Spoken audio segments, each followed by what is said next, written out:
Hello and welcome to Dubai Trains, and welcome to another operation video where we're going to continue the operation session where we left off last time.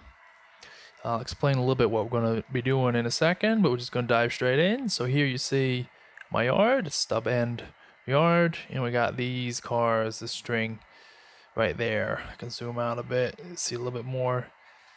They're on the arrival departure track, and right now we're getting this little GE 44 tonner. And we're going to head out. Let's see. Normally I would use a little bit of a heavier caliber engine for this job that we're doing right now.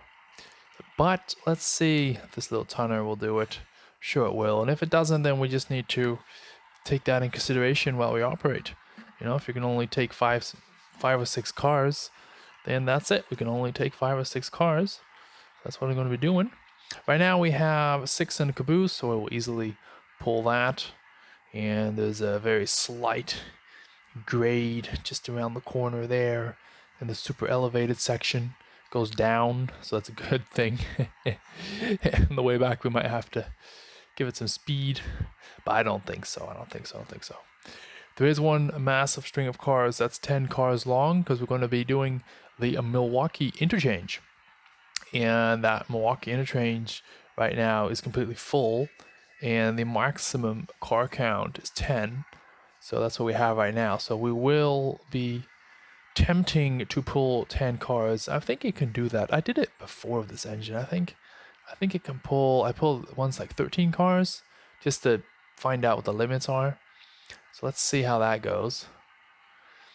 And yeah, we're almost nearing that section. Give it a little bit more gas. Now this engine has the Tsunami 2 in it. It has a digital dynamic exhaust, which is great.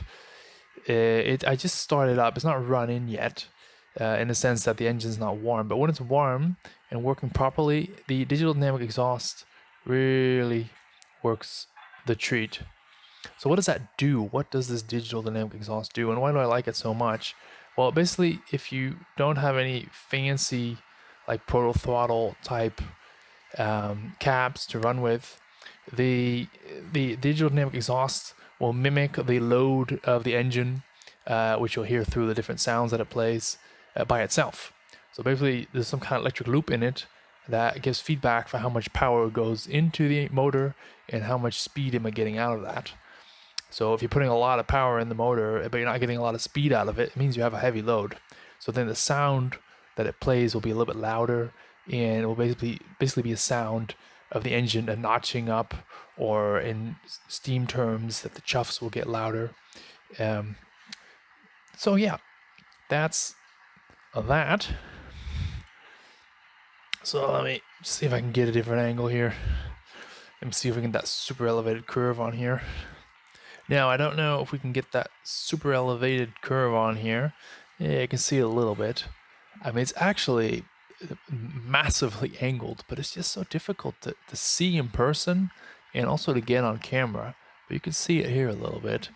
It's just something I wanted to do. I mean, this is the only place where it could possibly make sense to have that super elevated feature in there. And it is, for me, just a feature. I mean, with these speeds that we're running here, there's no real point to have it.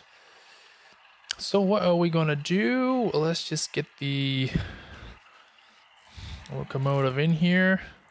Let's just get in this near north section. Let me just stop the train. Let me see how long it is. Yeah, I'm not gonna make that. So you can see it's slowly notching back as the engine is warming up. And it just requires less power to get the same speed out. Just think in terms of mini bearings warming up and lubrication in the engine, I guess, just getting there as well. So I'm just going to park it right here. Let me get back to that in a second. Let's have a look what we're going to do. So let me just use a different chart to see what we're going to be doing. So we're in near north. That's this section right now. We just parked ourselves on track 2, and we're just overlapping there. And we're going to be switching that. That is an interchange. So this orange line theoretically leads quite far away to an interchange track, but in our case, it's just stacked full of cars all the way through. So we came in with cars, and they have to be on the interchange and on that track, are cars that have to be switched. So let me just zoom out and let's show you guys. So we came in, we're on track 2 right there.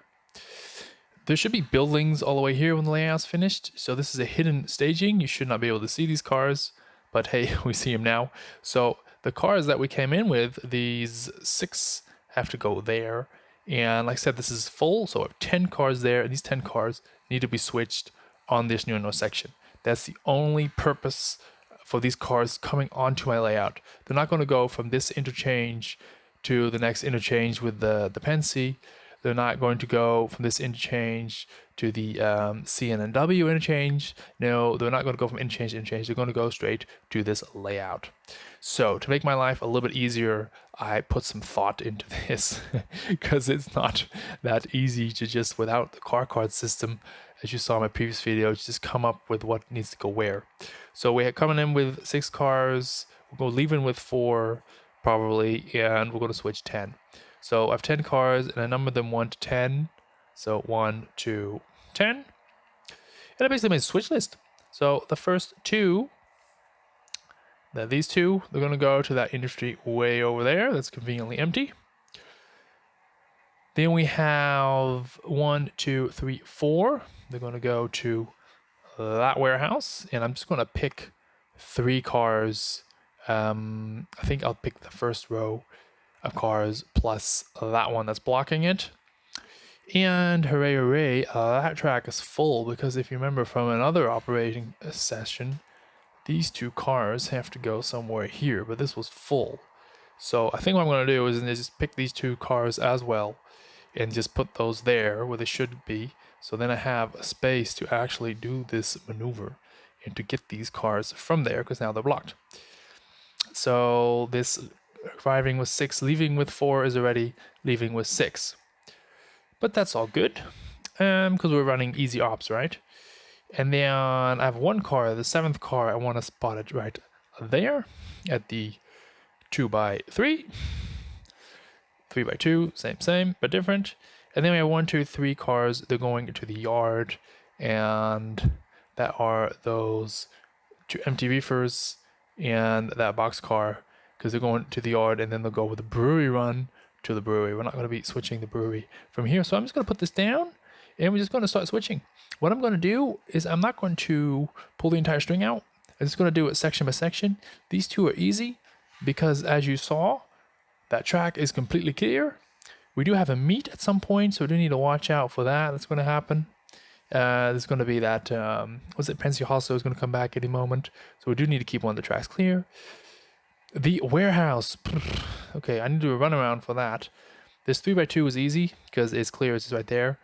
So I'm probably going to park these warehouse cars just temporarily somewhere so I can switch this, and I'll park these temporary as well because I want to get this entire string of cars out of the way. It's totally clogging up the entire near north.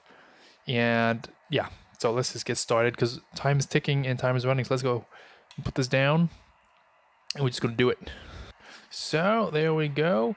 Now, yes, I'm totally blocking that road and that road back there. But hey, it literally is my railroad, and I wrote I wrote the rule book, and I have the right to do that. So hee-haw, there we go with that. Let me just put this turnout over here. This is the double slip turnout. We do need to use your brain a little bit to switch it. And I've shown this in a previous video. Let me see if I can get that out there without wrinkling it. I actually made this little cheat sheet. Just like for which route you're going to take, how you should switch that turnout. Because especially when you have guests and they're not used to a turnout like that, then you need to have a cheat sheet. And to be honest, I just looked on it myself. I'm just going to check if I did it well. Yeah, I did. So let's just get started with the first one that has to go here. No, actually the first 2 that have to go way back there. That's what we said, yes. Let's just see if that couple, I think it did. Let's see if we can pull the string.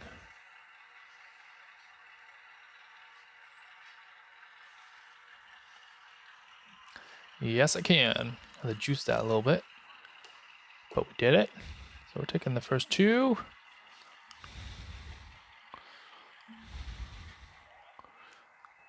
And let me just get some slack here as well. Let's go backwards. Now, of course, I replaced all the couplers to the same one except for that one car. And why? Because that car shouldn't be on the layout. I think I can replace it soon. But anyways, it turned out well. So it's going a little bit off cam. So I just had to take the headset off because this cord's not long enough. I might buy I don't know. Should I buy a wireless like headset system? Quite expensive. And I don't know. I don't want to be spending your money wrongly on all these like products we're not going to use often.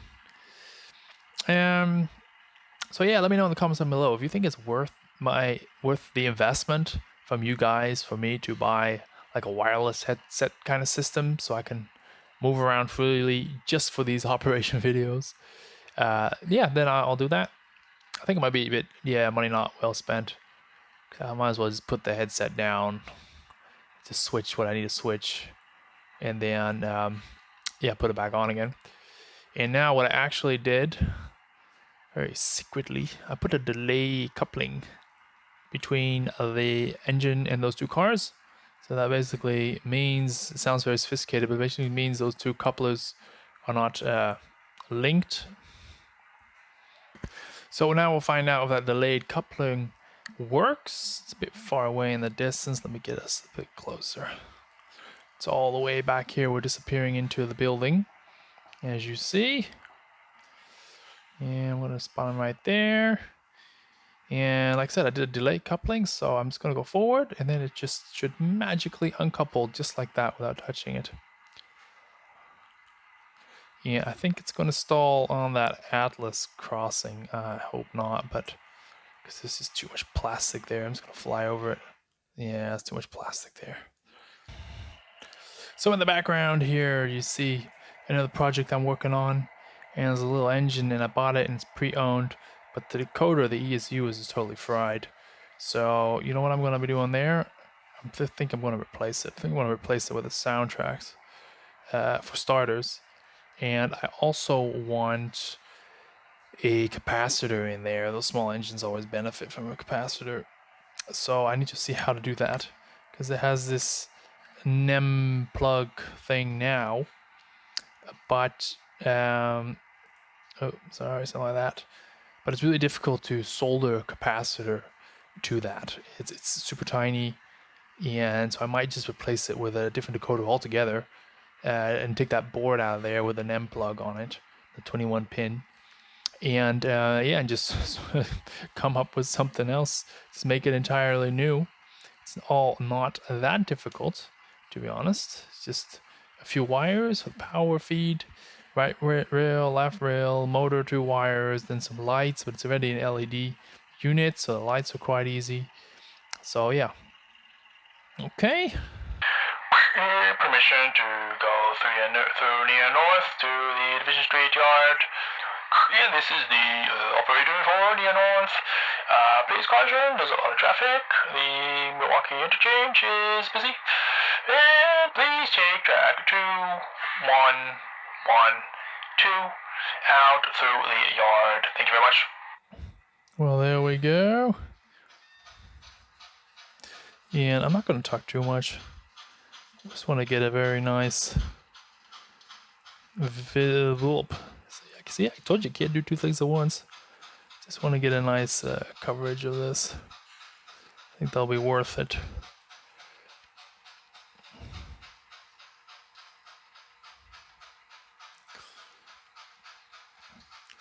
It's actually not as easy as it looks to make these recordings. I have all kinds of gimbals and software and wobbly legs and one-track minded brain. And yeah, it's actually not as easy as it looks to keep it all steady and composed. Trying to find the right angle all at the same time.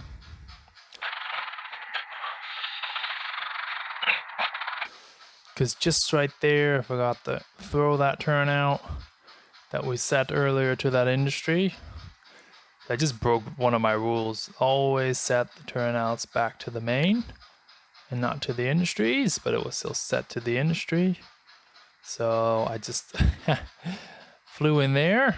Luckily I saw that. So it's no biggie. Just did a section of it again, as you see here. So yeah, this train is just going slowly back to the yard and it's going to terminate itself. Nothing too exciting. Don't need to make a video on that. So here we go. That meet is done with and the track is ours now for now. So what we're going to do, we're going to pick up those cars. And if we just look at our little cheat sheet that we made, we're going to pick up 1, 2, 3, 4. And then we got to spot that one. So we're going to pick 5 cars now. And we're going to spot that one first. So with that string of 5, we're going to go and spot that one here and then put the other 4 here. Because those other 4, if you remember, we need to do a runaround because they have to go here in this section. So wait, let me just get these, see if it will couple. But before we can do that runaround, we got to get that string of cars that we actually came in with that all have to go over there on that track. So we're working towards that. All in good order. First, let's spot that car over here, get these 4 out of the way. And then we have 3 more cars that have to go to the yard. And we want to spot them on this track as well. Because then when we do the runaround, we can get the cars we need to do the runaround for from that direction. You'll all see it, how it plays out. And somehow it all works. I don't know how. I think I got a bit lucky on this one. And I'm going way too fast. We got to get 1, 2, 3, 4, 5. Oop. So there we go, 1, 2, 3, 4, 5. So this Milwaukee job run, I was actually still a bit of a question mark how to do it. Because like this, you see it really takes over almost the entire near north area. Just because this interchange is so long, holds 10 cars. So yeah, it just really clogs up this area. And as you see, it's fine, it works. This is meant to be a busy area, so maybe I'll just leave it like this. But after this first cycle of operation, I want to change the roster a little bit. There's just a few things, a few areas could be a little bit denser, and a few areas that I think, yeah, are good as they are. Because I've noticed that there's not always enough action happening. There's not always enough trains out. Sometimes there's like a lunch break in the schedule where like all the trains are back at the yard. I'm like, yeah, but that's not supposed to happen. We should have like 2 or 3, jobs running simultaneously. So that's why I'm going to be looking at that, and I'll make a separate video on that for the people who are interested.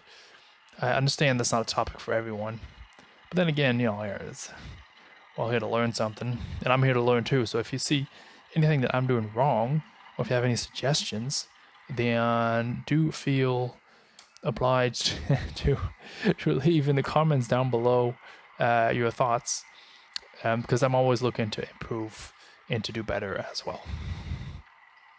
So now is the question, where are we going to spot this stuff? And I think I am going to zoom in a little bit right there.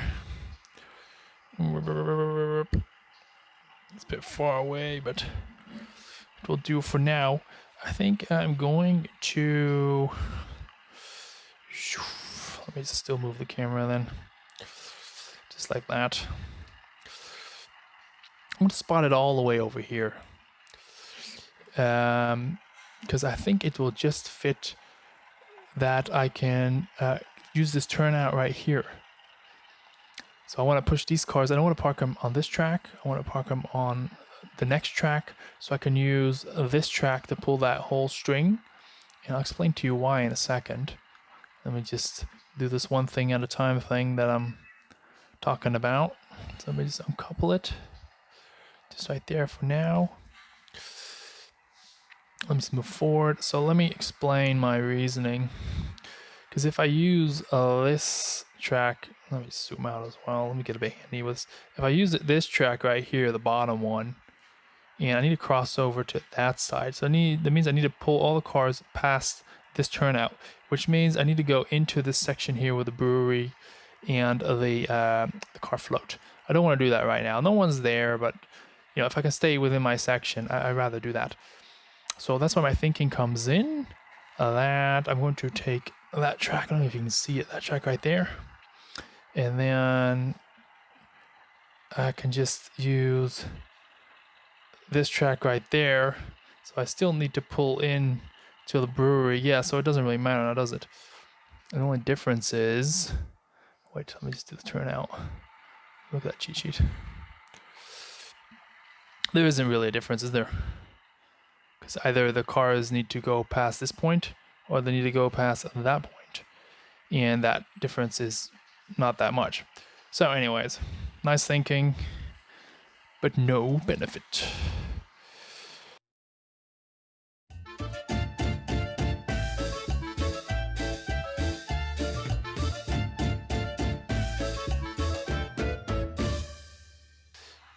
Well, yeah, okay, since there's no benefit, then it doesn't really matter, does it? I mean, this string, can you guys see this? No, let me just do it and then I'll show you. Because the string of cars is actually quite long, it's 7.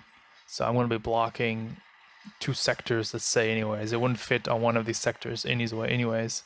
So my plan wouldn't have worked either way. Let me just get this guy, get the turnout, put him the other direction.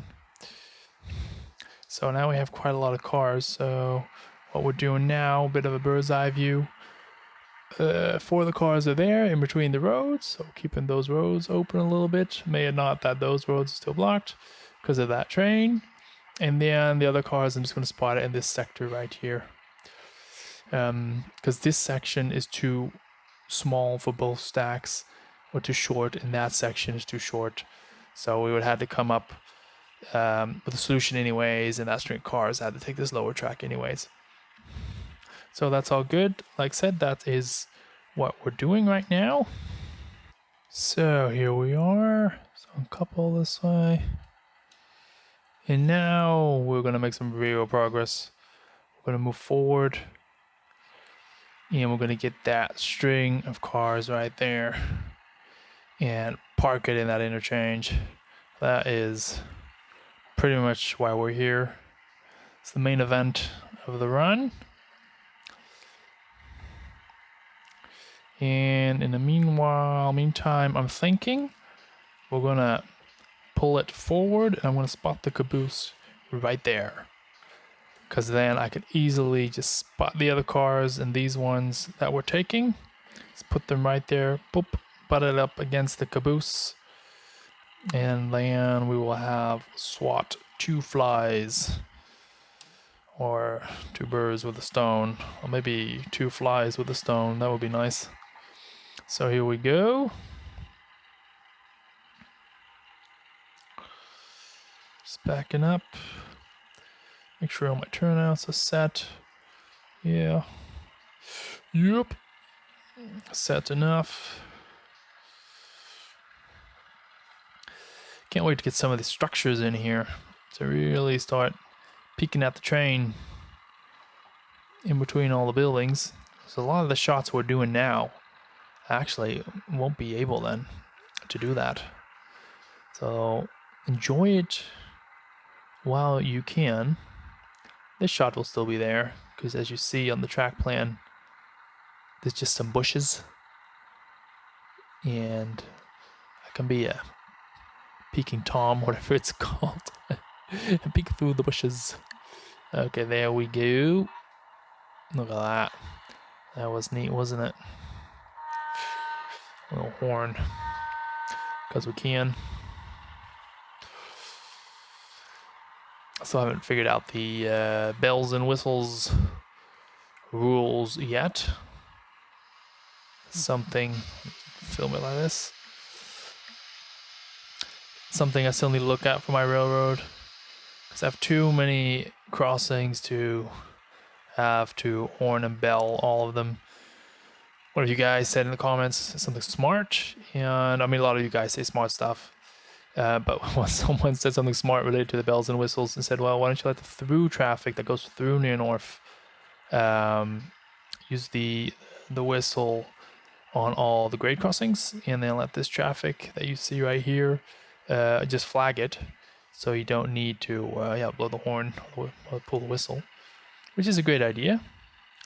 And for the bell, we need to do something similar, because I could put the bell on now, but I think if I leave that guy on for 5 minutes, everyone will either stop watching the video or mute it, if you have not muted me already, because that will be an interesting social experiment to find out what is more annoying, me or a bell. So, just joking, of course. Trying to share my passion for the hobby.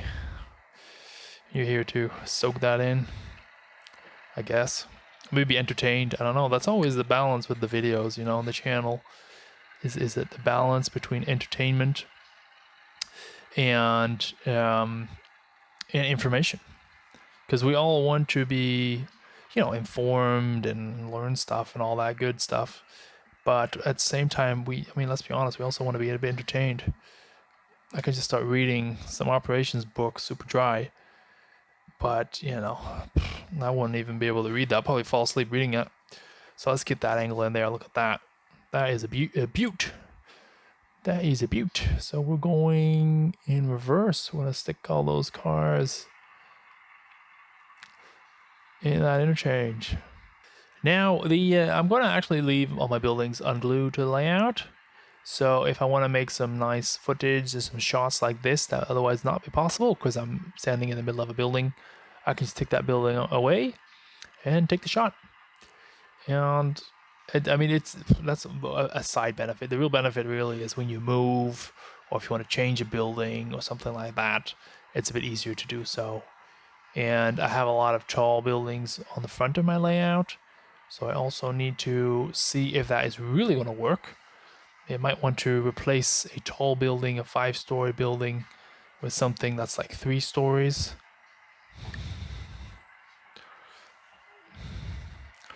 Sorry, just focusing on that movement there. Something with 3 stories, so quote unquote shorter people, less tall people, shorter than myself, 'cause I'm 6'8". They can also reach in and switch the layout. So there we go. Or maybe I'll just remove the building altogether for operation sessions. That could be, not a bad idea actually. If they just occur too much damage during an operation session, which, it just happens. I'm not going to blame anyone for it. But if people just keep knocking over certain buildings, then yeah, I am going to remove that building. So there we go. Move forward. There we go. Now there is one little flaw in my master plan, and that is that caboose that we just put there is actually in the way to do that runaround. So that's all right. So what am I going to do? I'm just going to pick it up and just move it to this track right there. So let's do that. I figured something out. That caboose, actually, we're going to, because we need to move some cars to make some space back there. If you remember, we need to move those cars. So I'm just going to collect that caboose and drag it with me, and then collect those cars. And after that, I'll spot that caboose back in its place. So let's get that. And then what are we going to do? We'll actually zoom out a little bit. First, going to collect 2 of those cars. So make space for those 2 cars. So let's just see how we do that. Get that a little bit in the shot here. And today is a new day. It is, what is it? Thursday? And actually, it's the first move I'm doing today. Oh, there we go. And this rest of the operation video, as you just saw it, I shot it yesterday on Wednesday. But it was just getting a bit late. So I decided to call it a night or at least an operation night. And so today is Thursday. So I'm looking at this with fresh eyes. Hence, and if you don't know if you should go forward or backward, a lot of these engines had a little F there for forward. So we're going forward. Little cheat thing there. So yeah, with fresh eyes, I observed that we did not need to spot that caboose temporarily on the other track. Well, we do need to, but we're first going to hook these cars on the caboose, and then we're going to do that. And before I spot these 3 cars, because these are all going back to the yard, these are empties and those need to go on the spot, and I'm going to spot them all on this stack right here. But before I'm going to do that, I need to put these cars in the spots where the industries are. This one of the cars I weathered myself quite early on. Quite pleased with the roof, how that came out, to be honest. That is just all sponged on metallic paint. So I took sponge, like you see me doing in almost all my paint videos. And you see I did the side as well. Oh yeah, that's a nice shot to get that in there. And just sponge on the metallic paint. And after that, I weathered it a bit more. And the rest of the coloration is done basically with chalks and a wash. All acrylics. And I then seal some of them. I used to seal them with a clear coat, matte clear coat, but it just takes so much of the chalks away, so I don't really always do that anymore. I think everything that you plan on touching, like the cars and the locomotives, every now and then you have to. I seal those, but the buildings, I don't seal those. You don't touch those at all. I mean, sometimes you move them, but that's fine, as long as you don't do it with sweaty hands, or if you just grab a slice of your favorite double pepperoni, double cheese pizza and didn't wipe it off on a towel, then it should be fine. But if you do that, yeah, you're gonna have a nice shiny thumb-sized print on your boxcar. So that's why we don't eat in the train room. Yeah, it's going all smooth. And I learned from his name is John Dick, I think, who has the beer line. He's called, I think, the beer line modeler, somewhere on the old interweb. The expression "another face in the crowd," and that is an expression just to say we used it in with regards to box cars. So you got a new box car, for example, that one, it says, "Well, it's just another face in the crowd," meaning it doesn't stand out. And that's what I want to get my fleet. I want to get my fleet to a point where nothing really stands out. Because if a box car is too memorable, if it's too shiny or flashy of a color, then you're gonna remember that box car, and you're gonna see it from miles away, wherever it is on the layout, and it just makes your layout look smaller. Like, oh, there's that one car again, and you don't want that. You just want to have the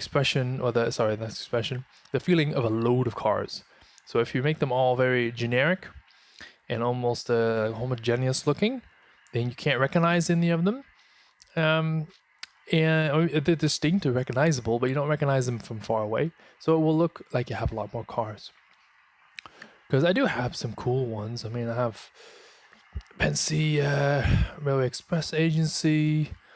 What's I have here? The D&H.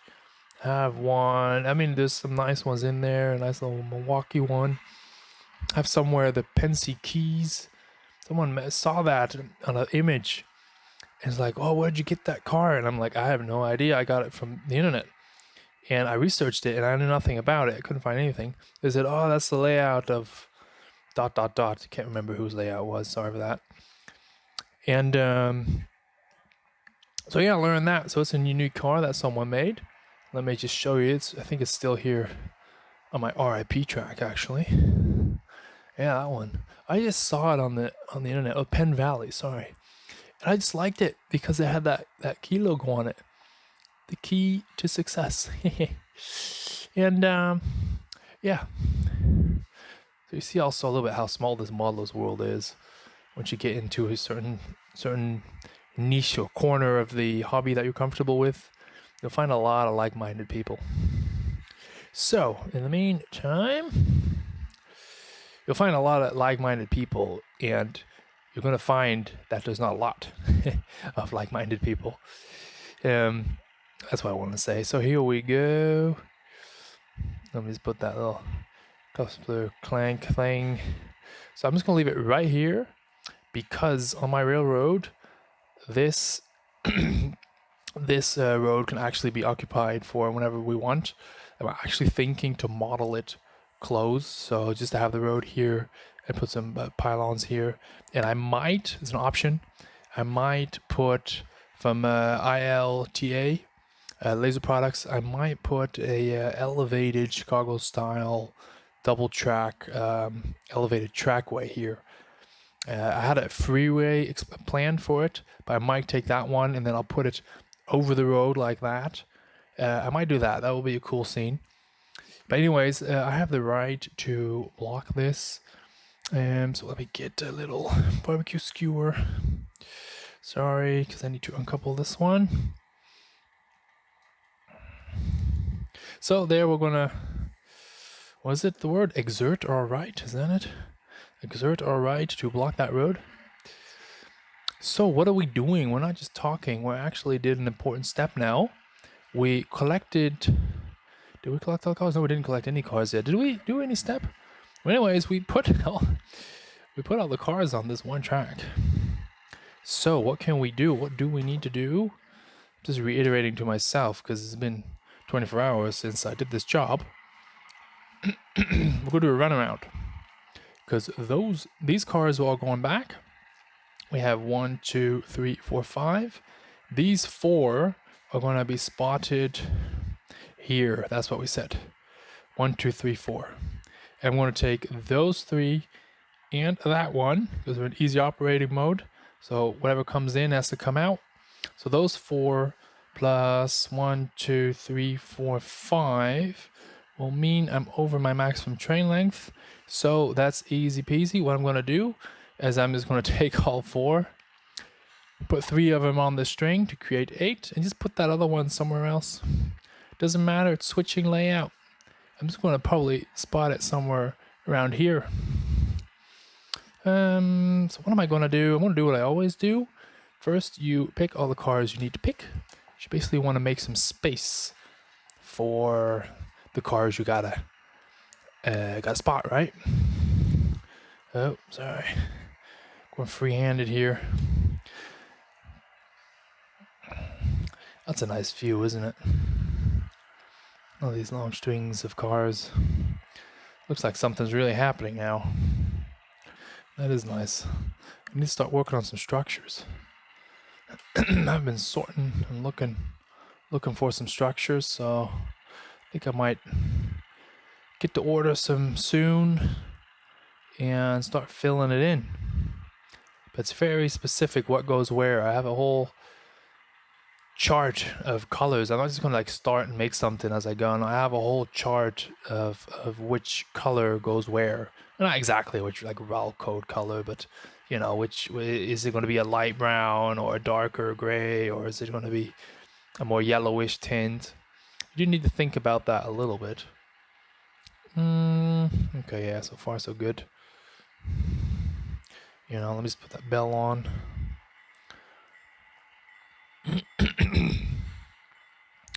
When choosing the bell for your engine, and some people are not going to agree with the word choose. They're like, oh, it's prototype. They didn't really have a choice. They just had what it had. But sometimes I like to choose my bells and my horns just to give a little bit more character to the engines. So this guy is a bit more relaxed, has a medium ring speed bell, and the bell is a bit high. You don't want a big low brassy bell, because that's more for larger engines, right? I would say. So this one's still a bit high pitched. And I have also a little small nervous engine. I just give him the fast ringer bell. There we go. And did it couple? The $1 million question. Yes, it did. Well, that's cool, huh? So you might be wondering, why am I taking these cars on this side? Well, I have 4 cars to spot. Oh, that's not supposed to move. I have 4 cars to spot, and there were 3 cars here. So if I take the back row, then the 4th car would not have an adjacent car to pass through to load and unload. So that's why I'm taking these. So there we go.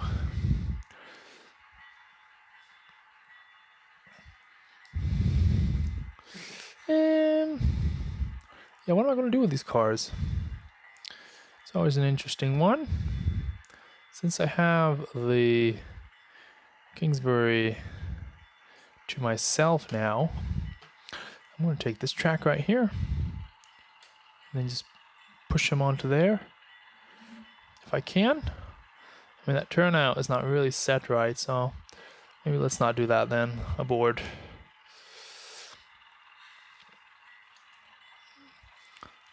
Because I don't really want to. Actually, I need to close this lift gate.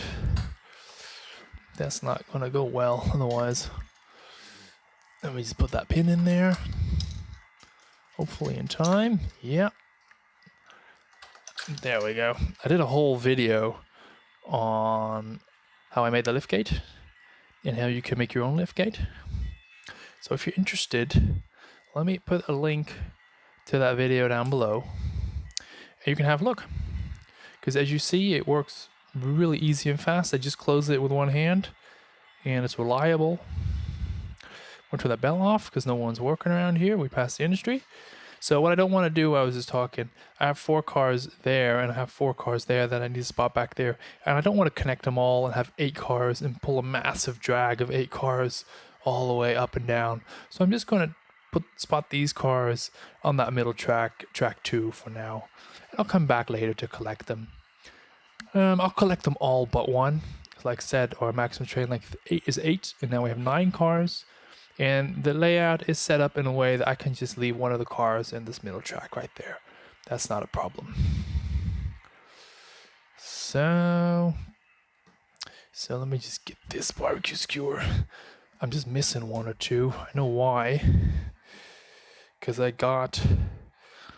This is reverse, yes. Because I got my secret weapon to come in. For everyone who's been following, I have a secret cheating to paint that building way back there. And my secret weapon came in, and she was using one of these barbecue skewers to paint the building. I already said too much about what that secret weapon is. But yeah, so I'm missing some barbecue skewers. Well, actually, I'm not missing them, but there's paint at the end. So I'm not going to use them. So, enough chitter chatter. There we go. Turnout's aligned. Yes. Let's go down here a bit. Get the bird's eye view of what's happening to a certain degree. It's really difficult actually to film this low because all kinds of handles and gears and all kinds of stuff is underneath. So there we go. We're a bit out of camera, but it doesn't matter because I'll tell you what's happening. We're just coupling to that string, cars, and we're going forward again. And you should see her come out right now. There we go. And we're just going to spot those 4 cars.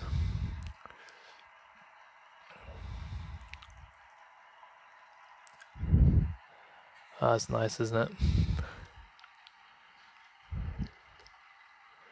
Once my channel goes viral and I have like 50 million followers, which will probably happen within like a couple of weeks, right? I'll get some really nice camera gear, nice lenses and all that to really get that shot in there. And if that doesn't happen, then I'll probably just buy it myself when the layout deserves it. Right now, I feel that money is well spent in other areas than all kinds of fancy gear that I don't know how to use. So there we go. That one as well. So reverse, the other reverse. There we go. Let's just get a little drone view, see if I can do that. There we go.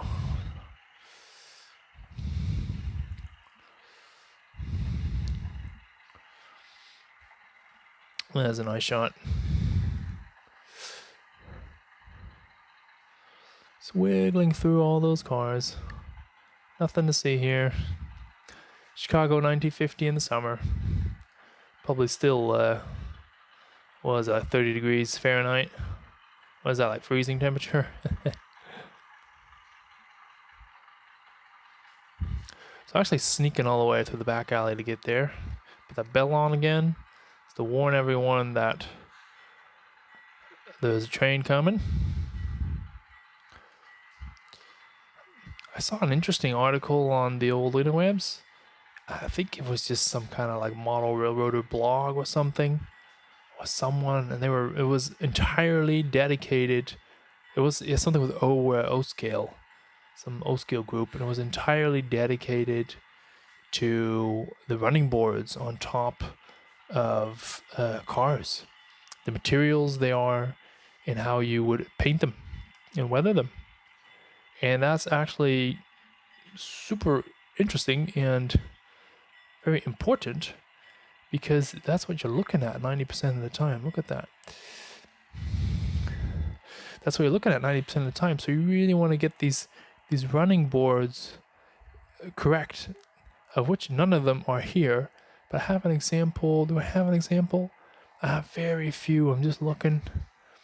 Or they have very few that I actually painted in wood color. Let me just edit this out. Where the hell is that? Here. Where I actually painted it wood color. And it could be a bit darker. That was in the article as well. Some of them were like lightish, yellowish, brownish, like this. Newer wood. Some of them were like almost black. But that's pretty much how I want to do most of them. So back to the train. Yeah, sorry, I just had to edit that out. I was just running in circles like a headless chicken, basically, trying to find that car. So there we go. That's that. 1, 2, 3, 4. So now we finished an important step where basically we're finished. All we got to do now is assemble our train. And shame on me for parking this one on the turnout. So I'm not really going to be able to reach it. I think back in the old day, they might have taken like one of those poles. I don't know the name, but one of these like poles that they can put between the engine and a car to push it when you're in like an adjacent track or a situation like this. But I'm not going to do that. Too dangerous situation, because if that pole will slip out of the pole hole, then you basically would just fly around and probably hit someone in the face and break your face in the process. So we're not going to do that. So what are we going to do? Just going to turn around. And I'm going to leave one car here because we're at the maximum train length.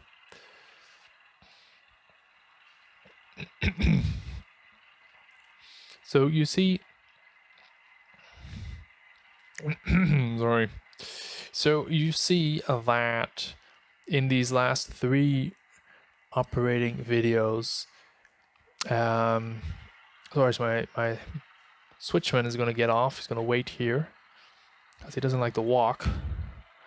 And he's just going to inform and wave, signal is the right word, to the engineer when to stop, which would be right about now.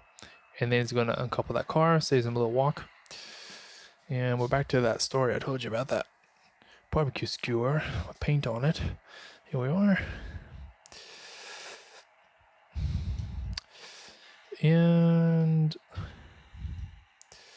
there we go. Some of them go super easy. Oh, I know why this one's not going. See, there's so many exceptions. You always got to see the exceptions, but that's not the right coupler, because this is a very nice overpaid Rapido box car, a new one, and it came with fancy couplers, metal KD, but they're not the scale head metal KD. So shame on Rapido for doing it like 99%, but just missing that last 1% mark. But I guess these couplers are more compatible with all the other generic couplers, except for the scale head coupler.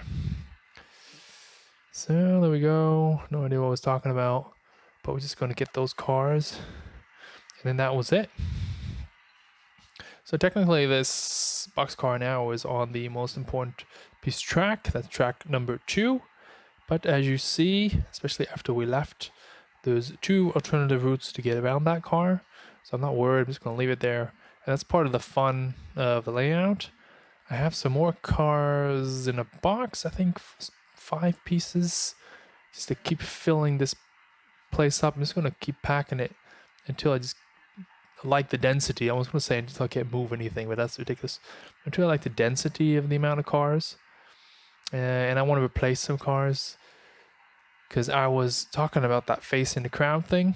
So I'll show you a few cars that are not a face in a crowd.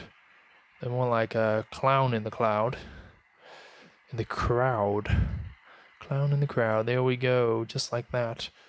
And I need to wait for clearance. Let me see.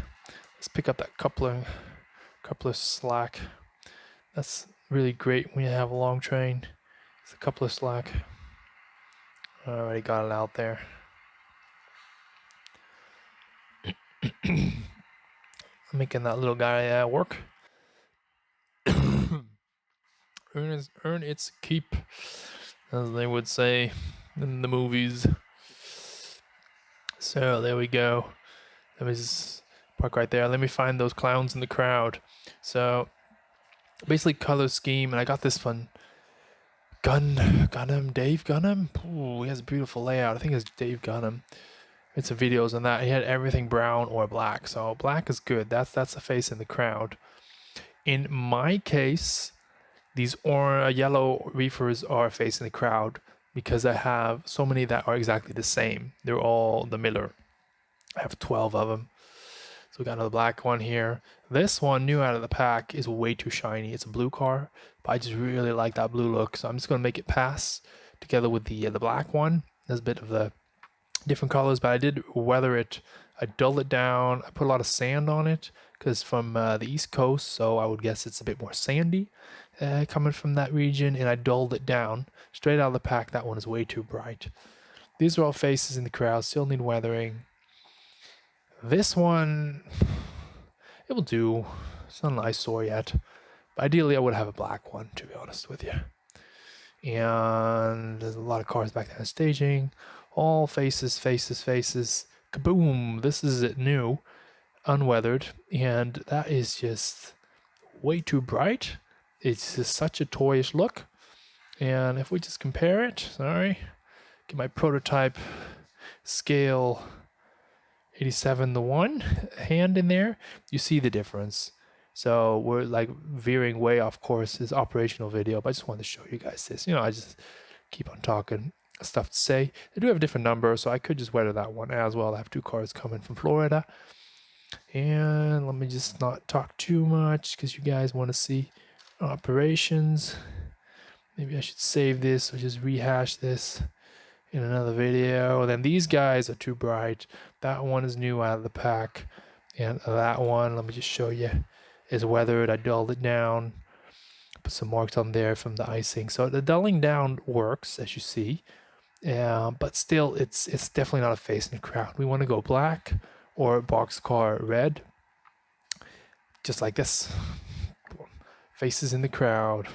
All faces in the crowd. Milwaukee Interchange, permission to enter the yard. Over. Permission granted. Please arrive on the virtual departure track number 2. Over. So there we go, guys. We just got clearance to enter the yard. So let's go. Let's get this show on the road. So again, this is the maximum train length that's allowed. So anything, the max train length. So this is what it's going to be. And as you see, it also is, size-wise, is the best. Max is big enough. Anything bigger than this, and it's just going to look a bit ridiculous. It's going to look a little bit out of place. So let me just walk around, see if I can get some more shots there.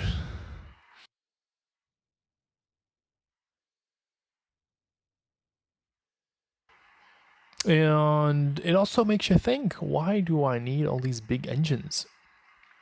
And yeah, why do you need them? Why do you need the big engines? I actually like these small little guys. I have quite a few of them. You see that HH 600 660 is on the workbench over on the right. It's another small engine. But sometimes you need a little bit of power. I mean, I'm following what I mentioned earlier in the other video, the tip to not pull very long strings of cars, because they wouldn't do that in real life as well. Sorry, I'm just veering off camera because I had to put something aside. Yeah, sorry, to not pull very large strings of cars, because they wouldn't do that. If you have a string of cars of like 15, you wouldn't pull the whole string out and start classifying it that way. You would take first a set of 4 and then a set of 8, basically what we did just now on the interchange track. So then you also don't need a big engine, and so I'm working towards that. I do like that Elko RS3 that I have, that you see way on the left. So I do want to use that one. I have a steamer in the works. It still needs a little bit of a decoder overhaul. You can really hear the digital dynamic exhaust now, huh? It's just pulling and then it just lets go a bit. So anyway, I have a steamer in the works that has more wheels but a shorter overall length than that 280 over there on the left. So I'm gonna let you guys guess what that is. So if you know which steamer that could be, put it in the comments down below. And whoever gets it right will get an honorable mention. I cannot give away any money or anything, because I'm just gonna get in trouble with my channel. Let's say that I'm like some kind of gambling channel or something. So the only thing I can give away are honorable bragging rights, that you got a quiz question correct. So that's nice, huh? There's a nice string of cars. So this is the guy concerned. I have an engine with more, okay, I'm gonna need to say it correct. More wheels than this guy, but the overall length is shorter. Let's have a guess what that is. So now what's next? Yard ops. And that's not part of this video, because what did we just do? Look at that yard. Look at that yard. That is nice and full. That's a nice shot, isn't it? I'd just take a picture of that. Make it a thumbnail. Wait, here we go.